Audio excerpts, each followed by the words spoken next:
Flavien Pied me dit souhaites-tu un Boxing Day pour la Ligue 1 ou une coupure encore plus longue pour permettre aux joueurs de se régénérer?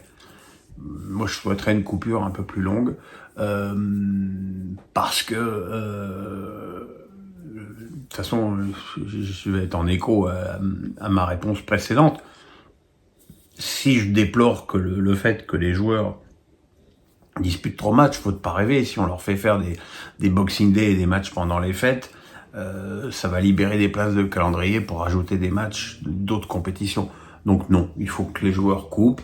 De toute façon, quand on a un vrai hiver, ce qui semble pas être le cas cette année, c'est pas un plaisir d'aller au stade, même en spectateur, hein, aller voir un match de 90 minutes sur une pelouse peut-être gelée et se peler pendant 1h30, voire 2 heures, c'est pas le pied non plus. Hein.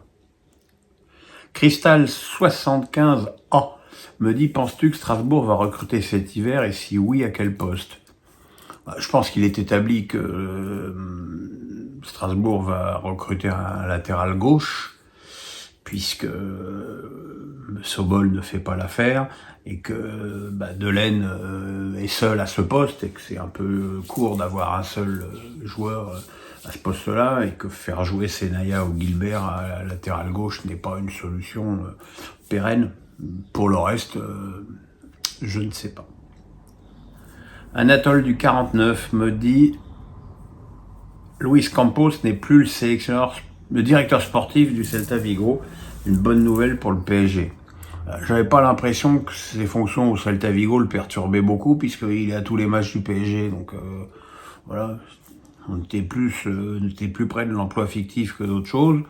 Mais effectivement, le fait qu'il ne soit plus employé par le club espagnol va au moins clarifier sa situation et faire qu'il sera entièrement consacré au PSG, même s'il est évident qu'en termes de recrutement, le Celta Vigo et le PSG n'étaient pas dans la même cour. Pascal me dit que pensez-vous de la part de rachat à hauteur de 25% de Monsieur Radcliffe sur Manchester United et plus globalement, que pensez-vous du groupe Ineos, présent quasiment partout dans beaucoup de sports? Je ne sais pas ce que tu fais avec 25% de Manchester United. Est-ce que ces 25% te permettent de diriger le club ou pas? Si ça te permet pas de diriger le club, ça sert à rien. Si ça te permet de diriger le club, c'est effectivement plus intéressant. Maintenant,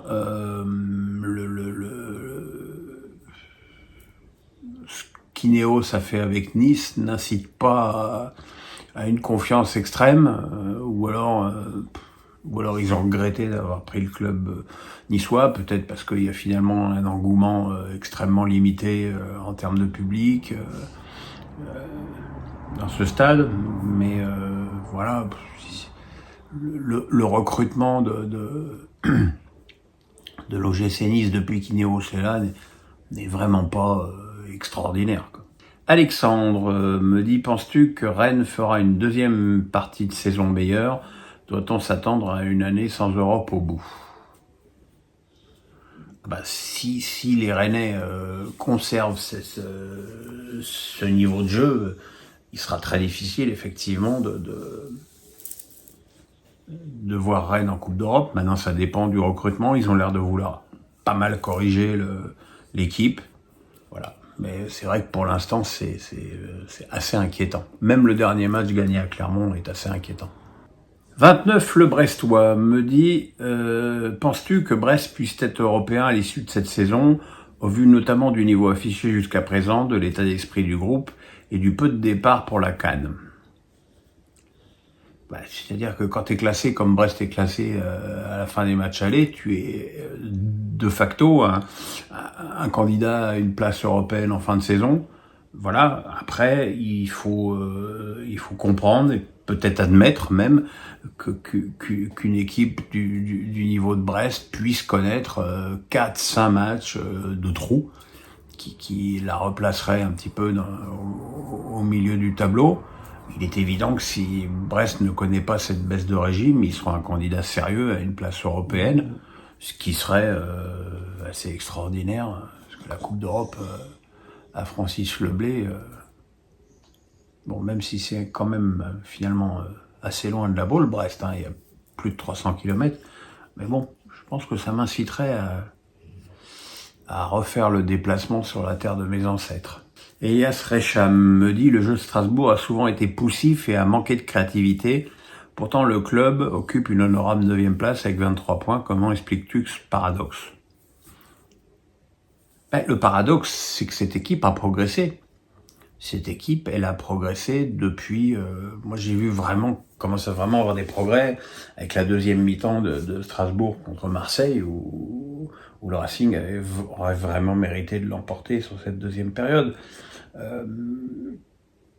C'est une équipe qui a perdu énormément à l'intersaison, qui aurait perdu encore beaucoup plus si Bluko n'avait pas investi, parce que si Bluko n'avait pas investi, Doucouré et Diarra auraient également été vendus.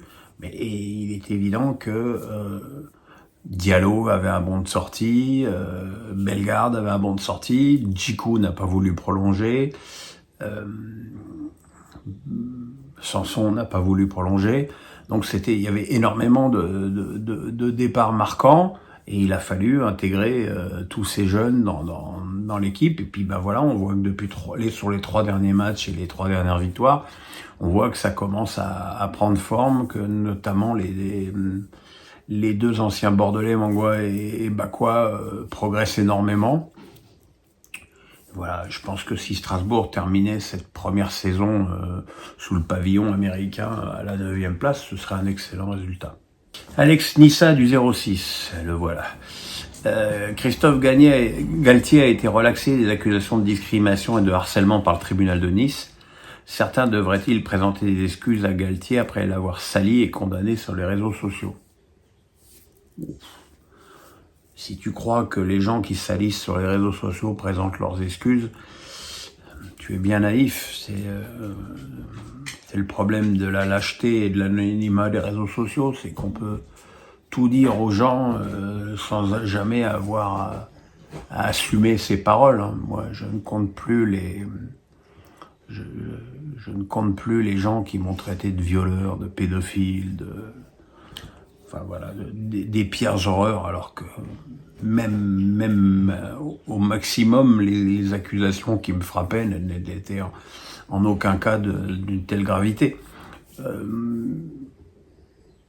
Moi, je suis très content que Christophe Galtier ait été relaxé, parce que c'est quand même quelqu'un que je connais bien,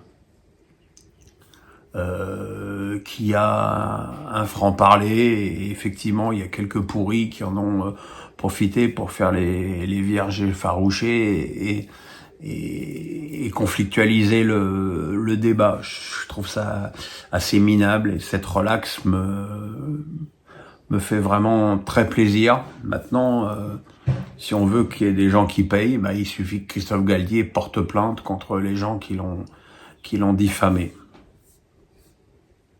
Pascal me dit « Depuis votre départ du CFC, quelles sont vos relations, s'il y en a, avec l'équipe actuelle du CFC ?» Voilà, ma réponse va être très courte, aucun. Illuminatus me dit « Comment vois-tu l'évolution du FC Lorient ?» Difficile.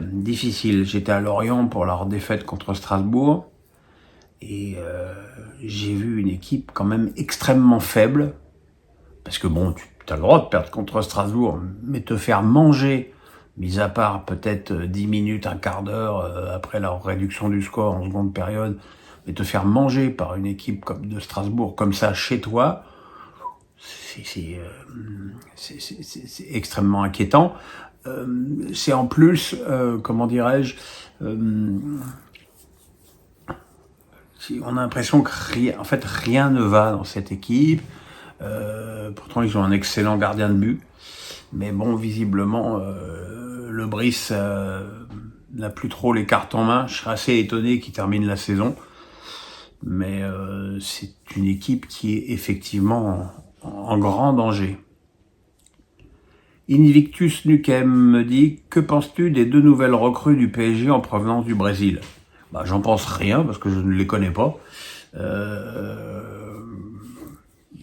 Après, il y a des gens qui certainement pensent que parce qu'ils sont brésiliens, sont forcément des super joueurs.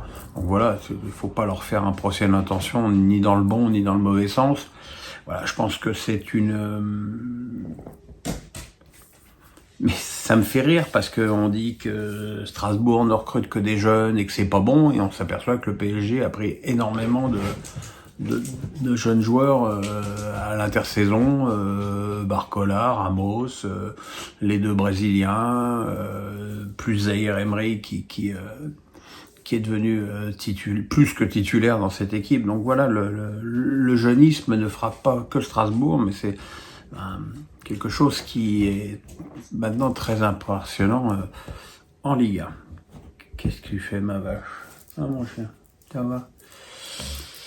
Alex Nissa du 06, on connaît ta passion pour le basket et la NBA, notamment Ligue fermée. Est-ce que le modèle Ligue fermée est transposable dans le foot européen, vu les débats sur la Super League engendrés par la décision de la CJUE? Ah, tout est transposable, hein. C'est une question de volonté. Je pense que le Barça et le Real seraient très contents qu'il y ait une ligue fermée où ils se prennent un max de pognon au début de chaque saison, où évidemment leur chance de gagner serait décuplée. Maintenant,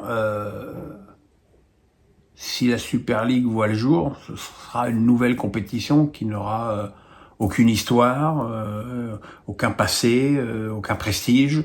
Un prestige, évidemment, ça se construit, mais j'ai beaucoup de mal à croire à ce fonctionnement en Europe.